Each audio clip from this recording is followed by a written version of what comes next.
こんにちは、もずくです。今回の動画は案内所の近くにある砂浜付近にたぬき商店と仕立て屋さんを使った島クリエイトをしていきます。案内所からも近くてお店同士が隣にあるので便利な島クリエイトとなっております。ぜひ最後までご覧ください。それでは早速作る場所まで移動していきます。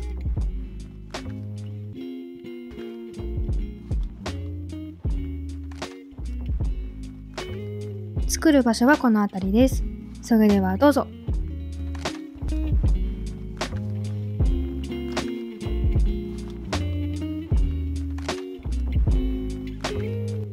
まずは道から敷いていきます。2つのお店を横並びにしたいので、お借りしたタイルの前デザインを2つのお店分の長さプラス何マス分か余裕を持って敷きます。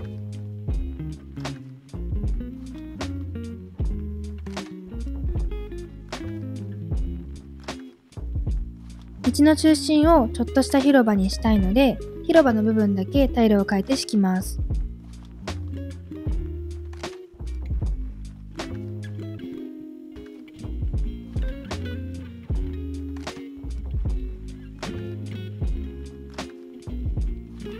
たぬき商店は 4×7 マス、仕立て屋さんは 4×5 マスなので、バランスを取るために左と右で道の長さを変えています。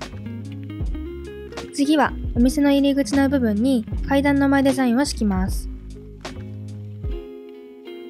敷いたところにはお城の門を置いて、周りはお城の壁と塔で囲っていきます。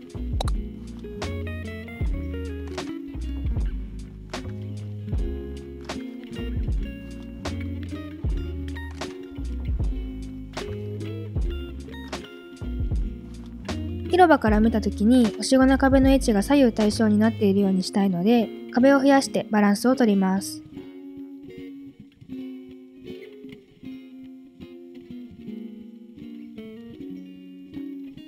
少し隙間ができてしまったところは後で木を植えます。全体はこんな感じになりました。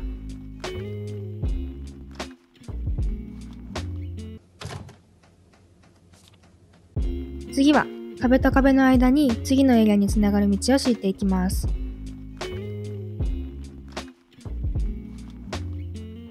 よく見たら少し壁の位置が違ったので調整していきます。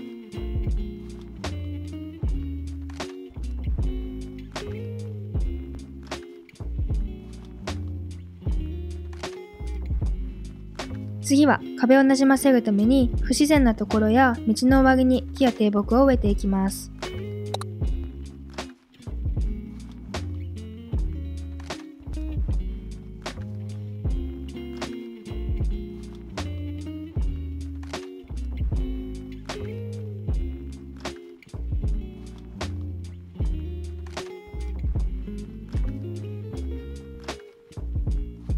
全体はこんな感じになりました。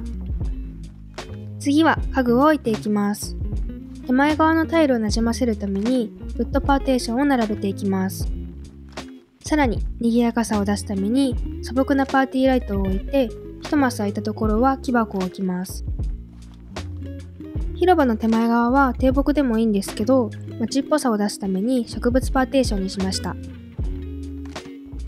さらに家具を置いていきます。エリア全体がグレーっぽいので、樽を1箇所だけに置くとバランスが悪くなってしまうので、全体に配置します。道の終わりには背の高い家具や大きめの家具を置いてなじませます。それぞれお店の前はこんな感じになりました。次は空いたスペースにウッドデッキを敷いていきます。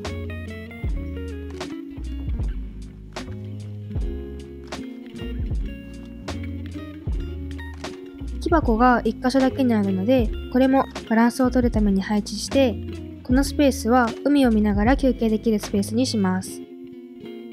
ウッドデッキ周りは低木を植えてなじませます。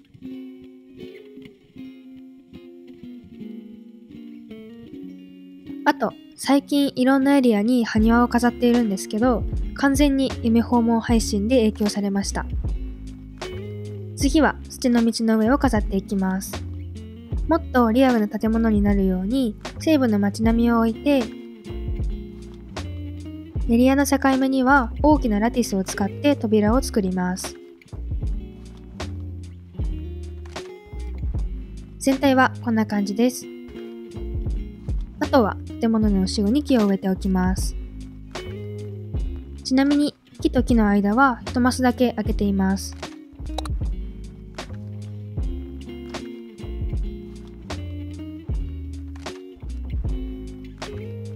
これでお店周りは完成したので建物を移設します。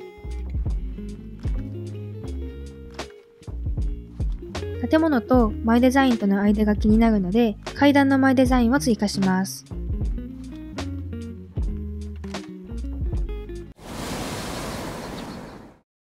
次は砂浜を作っていきます。海の家っぽくなるように西部の街並みを3列分飾ります。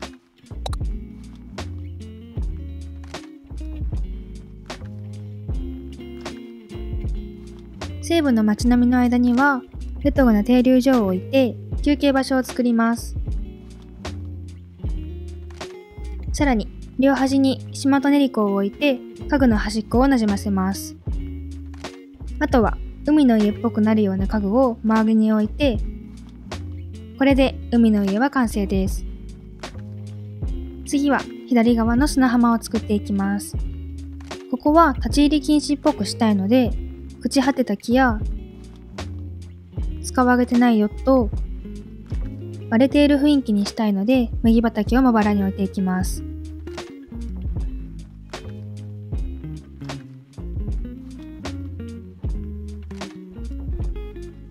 あとは入れないように境目に丸太の杭を置いていきます。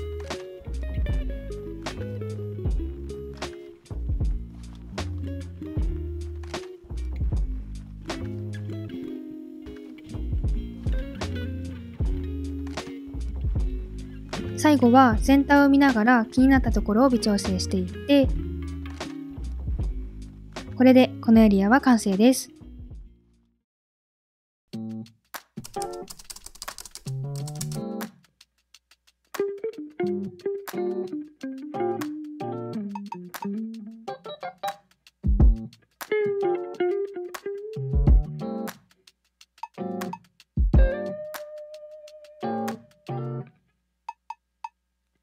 最後まで見ていただきありがとうございました。良ければ高評価とチャンネル登録、実写チャンネルの方もよろしくお願いします。コメントもたくさんお待ちしております。